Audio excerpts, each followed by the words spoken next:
Welcome back to the Morning Blend. On Fridays, some kids take home more in their backpacks than just homework. They take home food so that they can get through the weekend when many go hungry. It is part of a program to feed elementary-age kids who rely on federal money to have school lunch. Blessings in a Backpack is a charity that mobilizes communities to provide food on the weekend because studies show that kids do better on tests, of course, and have better behavior if they have enough to eat. It makes sense. Absolutely. Regina Estrada is the program manager of the Waukesha branch of Blessings in a Backpack, and Mary Garcia-Velez is the principal at Banting Elementary School in Waukesha. Thanks for being here, you guys. Thank you. Nice to see you. Yeah, I think let's talk, before we get into the chapter that you're running at Waukesha, talk a little bit about the need in schools, because I think Molly touched on that fact that so many kids who are on, supplemental food programs, they get it during the week, but they go home and they're hungry, and I'm sure you guys see that as a big portion of the problem. How real is that issue?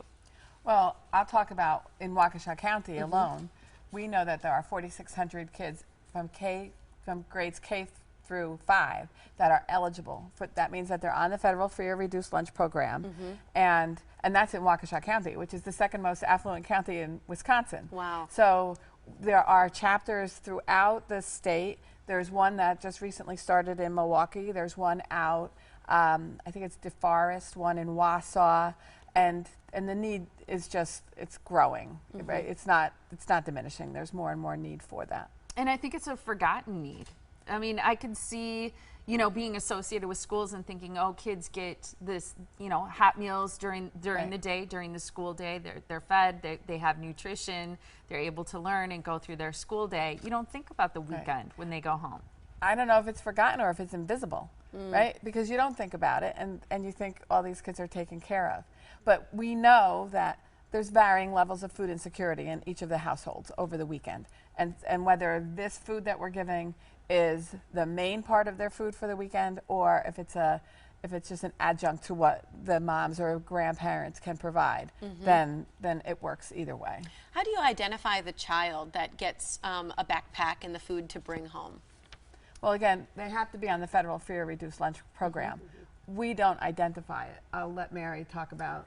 And we know the kids that are can receive free breakfast and free lunch during the school day. Is it a lot? Is it a lot of kids? The percentage varies from school to school. In our school, it's between 50 and 60%. Wow. Half the kids? Yes. Really? Yes. And so those are the same kids that can receive this food on the weekend, which is just kind of that extra supplement over the weekend if they don't have anything, or if they do have food, it gives them, a little bit of extra of what they need. I'm shocked. Molly, it's so funny that you're shocked because our number is a lower number than some of the other schools. Banting is 50 to 60. We go to a couple of schools where the needs are in the 70s and 80s and 90%. Because I thought when you bring this, I think it's so wonderful, but I think about, these kids who get the lunch, what looks like a lunch for the weekend. I think, are they embarrassed, and is it just a select few? You're talking about half, or in some cases more. Right, the majority. I mean, it's all right. So let's talk about it on a practical level. So you have an example here of what might be sent home with a child who qualifies for the weekend, and so it includes fruit. It's fruit salad, it's applesauce, it's a beefaroni, mac and cheese, an instant oatmeal, Nutri-Grain, cookies, pudding. What we see is we give it to the teacher, we give it to the classroom. We don't know who gets it, right? We give it and put it there, and then sometimes the teachers are out right away. And we see the kids going and getting the Nutri-Grain bar for their snack, because these are the same kids that don't have snacks and in their bags. And so in that respect, it also helps the teachers a bit, because the teachers in many cases are bringing in cases of Nutri-Grain bars themselves. So this is one way to help the teachers out a little by making sure the kid can have their own snack. I think it's wonderful. I was on free lunches growing up. I got free government lunches in school, and it was a big deal. And to think that, to be able to bring food like this home for the weekend, the things that you could just fill in the cracks with, like you said, it really would make a difference. Where does the money come from? Because I think a lot of people wonder, well, A, can they help? And B, how is this being paid for? So we rely on donations. And people are very generous. People in the community hear about it, and they donate money. Some people do food drives. We apply for grants, and we have been very lucky to have gotten grants from different variety of people.